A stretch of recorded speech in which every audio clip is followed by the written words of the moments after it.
नमस्कार।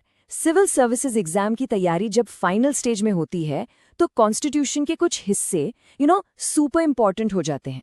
तो आज हम ऐसे ही दो हिस्सों पर फोकस करेंगे, directive principles of state policy और फंडामेंटल ड्यूटीज।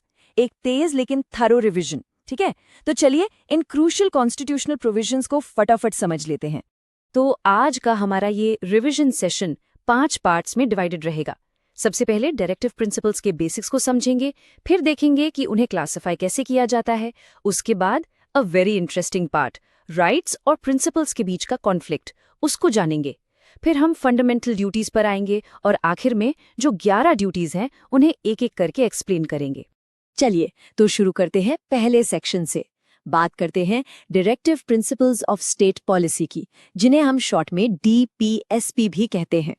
तो सवाल ये उठता है कि ये DPSP आखिर हैं क्या? इनको हम सरकार के लिए एक तरह का मॉरल एंड एडमिनिस्ट्रेटिव कॉम्पस समझ सकते हैं।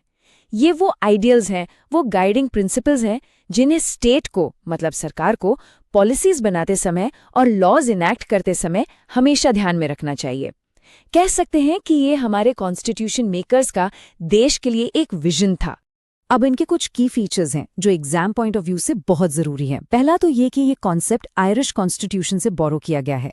दूसरी और शायद सबसे जरूरी बात, ये फंडामेंटल राइट्स की तरह लीगली इन्फोर्सेबल नहीं है, मतलब इन्हें लागू करवाने के लिए कोर्ट नहीं जा सकते। इसीलिए इन्हें नॉन जस्टिशिएबल कहते हैं। इनका मेन ऑब्जेक्टिव क्या है?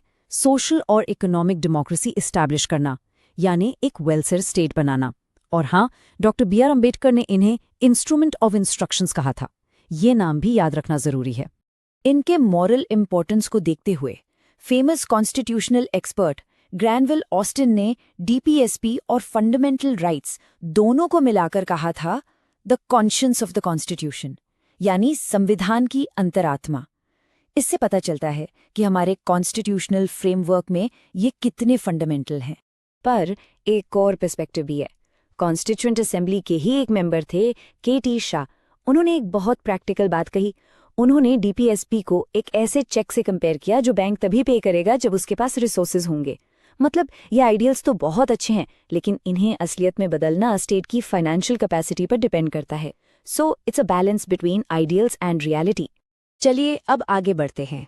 इन प्रिंसिपल्स को बेहतर तरीके से समझने के लिए इन्हें क्लासिफाई किया गया है। लेकिन एक बात याद रखनी है, ये क्लासिफिकेशन कॉन्स्टिट्यूशन में नहीं दिया गया है। ये स्कॉलर्स ने इनके कंटेंट और डायरेक्शन के बेसिस पर किया है। तो मोटे तौर पर इन्हें 3 कैटेगरीज में बांटा जाता है: सोशलिस्ट, गांधीयन और लिबरल इंटेलेक्चुअल। सोशलिस्ट प्रिंसिपल्स, जैसा कि नाम से ही पता चलता है, सोशल और इकोनॉमिक जस्टिस की बात करते हैं, जैसे equal pay for equal work. फिर आते हैं गांधीयन प्रिंसिपल्स, जो महात्मा गांधी के आइडियल्स पर बेस्ड हैं, जैसे विलेज पंचायत्स को प्रमोट करना, कॉटेज इंडस्ट्रीज को बढ़ावा देना। और तीसरे हैं लिबरल इंटेलेक्चुअल प्रिंसिपल्स, जो इंडिविजुअल लिबर्टी और मॉडर्न आइडियाज पर फोकस करते हैं, जैसे यूनिफॉर्म सिविल कोड या एनवायरनमेंट प्रोटेक्शन। अच्छा, एग्जाम के लिए एक छोटी सी ट्रिक है। गांधीयन प्रिंसिपल से जुड़े आर्टिकल्स को याद रखने के लिए एक न्यूमोनिक का इस्तेमाल किया जा सकता है। LDC goes to PHC। Revision के टाइम ये काफी हैंडी साबित होता है। अब आते हैं एक बहुत ही क्रिटिकल टॉपिक पर, एक ऐसा टॉपिक जिससे अक्सर सवाल बनते हैं। ये है फंडामेंटल राइट्स और डायरेक्टिव प्रिंसिपल्स के बीच का कॉन्फ्लिक्ट। कौन ज्यादा पावरफुल है, कौन प्रिवेल करेगा?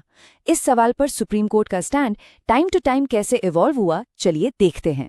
ये पूरी स्टोरी 4 लैंडमार्क केसेस से समझी जा सकती है। सबसे पहले 1951 में चंपकम दोराईराजन केस।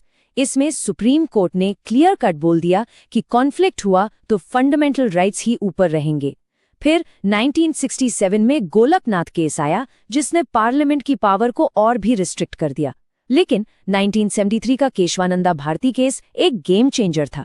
यहीं से बेसिक स्ट्रक्चर डॉक्ट्रिन का कॉन्सेप्ट आया। और फाइनली 1980 में मिनर्वा मिल्स केस में सुप्रीम कोर्ट ने एक ब्यूटीफुल बैलेंस बनाया। कोर्ट ने कहा कि फंडामेंटल राइट्स और DSP के बीच का बैलेंस ही कॉन्स्टिट्यूशन की बेडरॉक है, उसकी नींव है। दोनों एक दूसरे के पूरक हैं।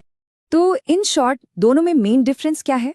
देखिए, फंडामेंटल राइट्स ज्यादातर नेगेटिव हैं, मतलब वो स्टेट को कुछ करने से रोकते हैं, जबकि DPSPs पॉजिटिव हैं, वो स्टेट को कुछ करने के लिए डायरेक्ट करते हैं। फंडामेंटल राइट्स जस्टिसेबल हैं, मतलब कोर्ट जा सकते हैं। डीपीएसपी नॉन जस्टिसेबल हैं। एक का एम है पॉलिटिकल डेमोक्रेसी एस्टैब्लिश करना, तो दूसरे का एम है सोशल एंड इकोनॉमिक डेमोक्रेसी लाना। चलिए, डीपीएसपी के बाद अब इस रिवीजन के दूसरे इंपॉर्टेंट हिस्से पर चलते हैं, फंडामेंटल ड्यूटीज। ये ओरिजिनल कॉन्स्टिट्यूशन का हिस्सा नहीं थे, इन्हें बाद में ऐड किया गया।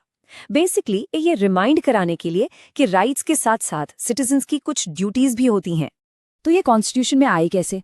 इसकी स्टोरी शुरू होती है 1976 में, इमरजेंसी के दौरान। स्वर्ण सिंह कमेटी ने इनकी रिकमेंडेशन की और फिर 42nd अमेंडमेंट के जरिए 10 फंडामेंटल ड्यूटीज को कॉन्स्टिट्यूशन में ऐड किया गया। और फिर काफी समय बाद 2002 में 86 अमेंडमेंट से 11th ड्यूटी को भी जोड़ा गया, जो एजुकेशन से रिलेटेड है। तो आज की तारीख में इंडियन सिटीजन्स के लिए टोटल 11 फंडामेंटल ड्यूटीज हैं। और ये जानना भी इंटरेस्टिंग है कि ये आइडिया फॉर्मर यूएसएसआर यानी सोवियत संघ के कॉन्स्टिट्यूशन से इंस्पायर्ड था, जहां राइट्स और ड्यूटीज दोनों पर बराबर जोर दिया जाता था। अब इनके भी कुछ की फीचर्स देख लेते हैं जो याद रखने जरूरी हैं। डीएसपी की तरह ही ये भी नॉन जस्टिशिएबल हैं, मतलब लीगली एनफोर्सेबल नहीं है। और एक बहुत ही इंपॉर्टेंट डिस्टिंक्शन, ये सिर्फ इंडियन सिटीजन्स पर ही लागू होते हैं, फॉरेनर्स पर नहीं। चलिए अब final and most important section पर आते हैं। यहाँ हम आर्टिकल 51A में दिए गए सभी 11 ड्यूटीज को एक एक करके देखेंगे। इनको याद रखने का एक सिंपल तरीका है।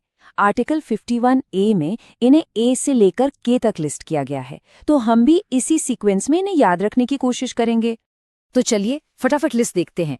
A for anthem, constitution, national flag और नेशनल एंथम की रिस्पेक्ट करना। B for Bhagat Singh, freedom struggle के नोबल आइडियल्स को चेरिश करना। C फॉर सॉवरेनिटी, इंडिया की सॉवरेनिटी, यूनिटी और इंटेग्रिटी को अपहोल्ड और प्रोटेक्ट करना।